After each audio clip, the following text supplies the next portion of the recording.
Hello everyone, welcome back to my another video. तो आज के इस वीडियो में हम डिस्कस करने वाले हैं प्रीपोजिशन के बारे में। तो फर्स्ट ऑफ ऑल हम ये जानते हैं कि प्रीपोजिशन क्या है। प्रीपोजिशन एक ऐसा वर्ड है जो किसी भी ऑब्जेक्ट का पोजीशन बताता है। प्रीपोजिशन हमें हेल्प करता है सेंटेंसेस फॉर्म करने में और इसके यूज़ से हम करेक्ट इन्फॉर्मेशन को कन्वे कर पाते हैं। For example, he jumped into the कनाल। तो इस सेंटेंस में जम्प्ड एक वर्ब है और कनाल एक नाउन है।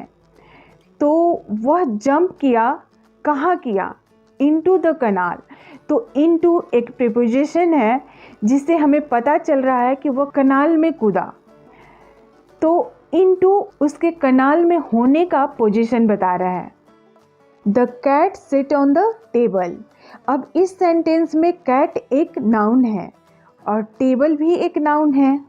ऑन एक प्रीपोजिशन है जो कैट की पोजीशन बता रहा है कि वो कहाँ बैठी है।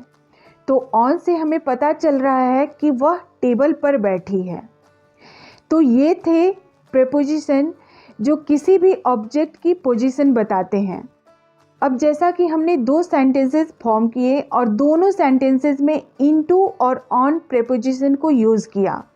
अब प्रीपोजिशन बहुत सारे होते हैं, तो इस वीडियो में हम कुछ प्रीपोजिशन के बारे में बात करेंगे और उसे डिटेल में समझेंगे।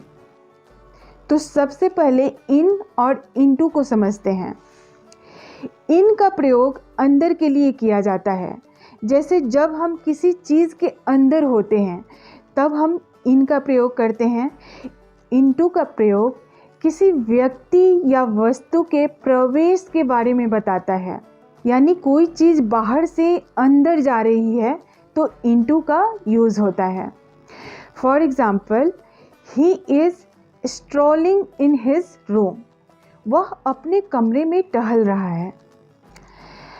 सेकेंड सेंटेंस है, the frog jumped into the pond. मेढक ने तालाब में छलांग लगाई। तो फर्स्ट सेंटेंस में इन का प्रयोग अंदर के लिए किया गया है, यहाँ बाहर से अंदर जाने की बात नहीं हो रही है। और सेकंड सेंटेंस में the frog jumped into the pond, मेढक ने तालाब में छलांग लगाई।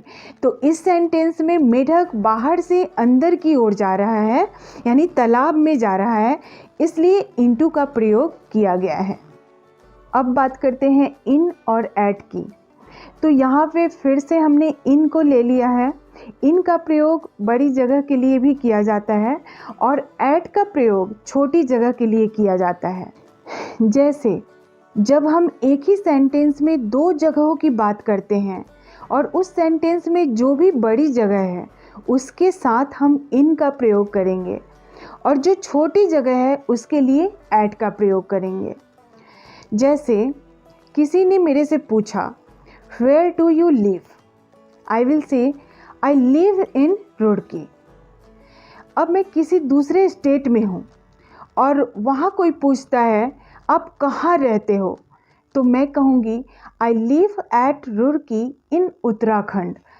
अब आप देख सकते हैं फर्स्ट सेंटेंस में जब मैंने सिर्फ रुड़की की बात की थी तो वहाँ मैंने इन का यूज़ किया। अब दूसरे सेंटेंस में एज़ कंपेयर रुड़की, उत्तराखंड एक बड़ी जगह है, तो इसलिए हम छोटी जगह यानी रुड़की के लिए हमने एट का यूज़ किया और उत्तराखंड के लिए इन का यूज़ किया। तो इस तरह से बड़ी जगह के लिए इन का यूज़ किया जाता है और छोटी जगह के लिए एट का यूज़ किया जाता है। अब बात करते हैं एट और अबाउट की। एट का प्रयोग जहाँ पर समय का पूरा पता हो वहाँ भी एट का प्रयोग किया जाता है, जबकि अबाउट का प्रयोग अंदाज़ लगाने के समय किया जाता है। For example, my sister will go at 6 o'clock। मेरी बहन 6 बजे जाएगी। सेकेंड सेंटेंस है, my sister is about to move. मेरी बहन बस जाने ही वाली है। तो फर्स्ट सेंटेंस में एग्जैक्ट टाइम शो कर रहा है, इसलिए हमने एट का प्रयोग किया। वहीं दूसरे सेंटेंस में my sister is about to move, मेरी बहन बस जाने ही वाली है।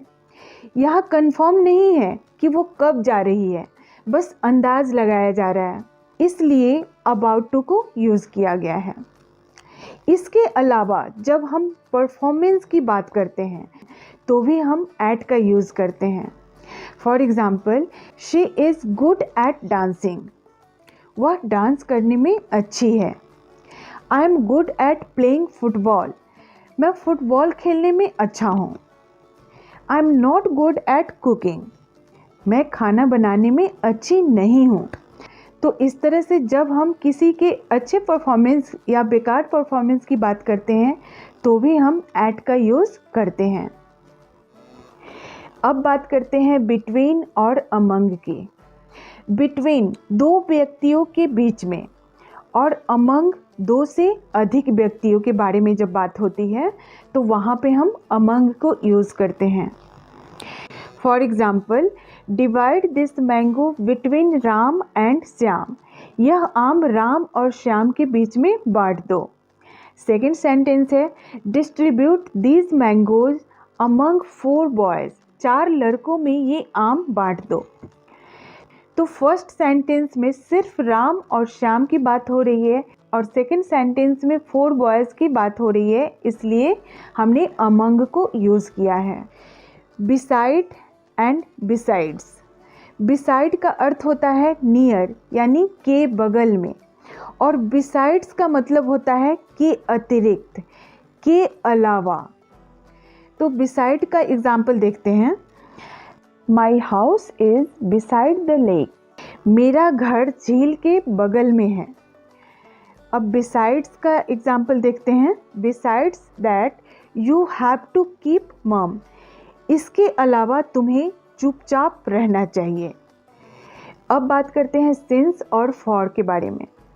तो सिंस का प्रयोग सर्टेन टाइम यानी निश्चित टाइम के लिए किया जाता है, तो वहीं फॉर का यूज़ अनसर्टेन टाइम के लिए किया जाता है। जैसे she has been living in this house since 1989, वह 1989 से इस घर में रह रही है। अब 1989 एक सर्टेन टाइम शो कर रहा है, इसलिए सिंस का यूज़ किया गया है। अब अगर मैं बोलूँ she has been living in this house for 2 years, वह 2 साल से इस घर में रह रही है, तो 2 years अनसर्टेन टाइम शो कर रहा है।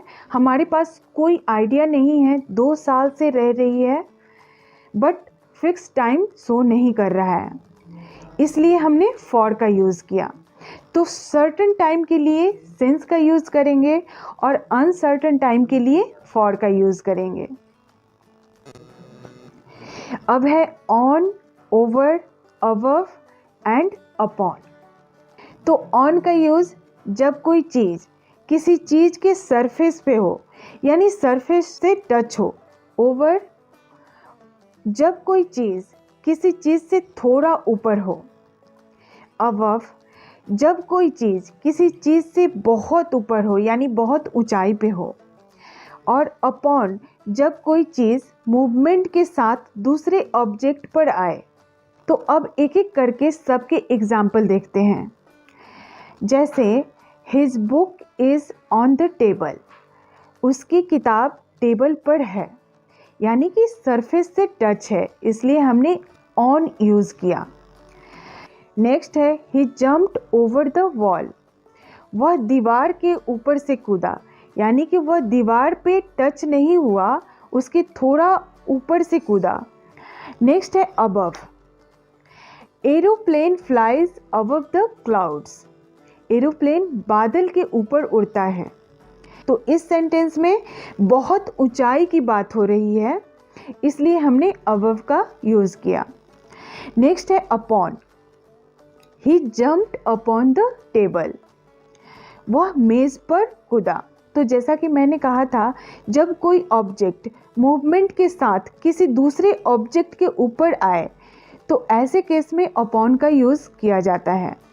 तो ही जम्प्ड अपॉन द टेबल, वह मूवमेंट के साथ आया है टेबल पे, इसलिए अपॉन का यूज़ किया गया है। तो जब कोई चीज़ सरफेस के जस्ट ऊपर है तो ऑन का यूज़ करेंगे, थोड़ा ऊपर की बात हो रही है तो ओवर का यूज़ करेंगे। जब बहुत हाइट की बात हो रही है तो अबव का यूज़ करेंगे, और जब कोई चीज़ मूवमेंट अवस्था में किसी चीज़ के ऊपर आती है तो अपॉन का यूज़ करेंगे। अब है टू एंड टूवर्ड्स। टू का प्रयोग मोशन दिखाने के लिए किया जाता है, जैसे ही गोज टू स्कूल, वह स्कूल जाता है। ही वेंट टू मुंबई, वह मुंबई गया। तो यहाँ मोशन की बात हो रही है, इसलिए टू को यूज़ किया गया है। टू के यूज़ से हमें पता चलता है कि किस जगह पे जाने की बात हो रही है। वहीं जब हम टूवर्ड्स की बात करते हैं तो it shows motion with direction, जैसे ही is going towards the convenient store. तो इस सेंटेंस में वह कन्वीनियंट स्टोर की ओर जा रहा है।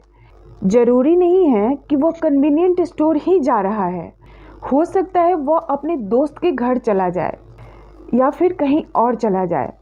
तो इस तरह से टूवर्ड्स का यूज़ किया जाता है। तो जब हम मोशन की बात करते हैं तो टू का यूज़ करते हैं, और जब मोशन विथ डायरेक्शन की बात करते हैं तो टूवर्ड्स का यूज़ करते हैं। तो ये थे कुछ प्रीपोजिशन। आई होप आपको समझ में आ गया होगा। मिलती हूँ नेक्स्ट वीडियो में। Till then keep learning.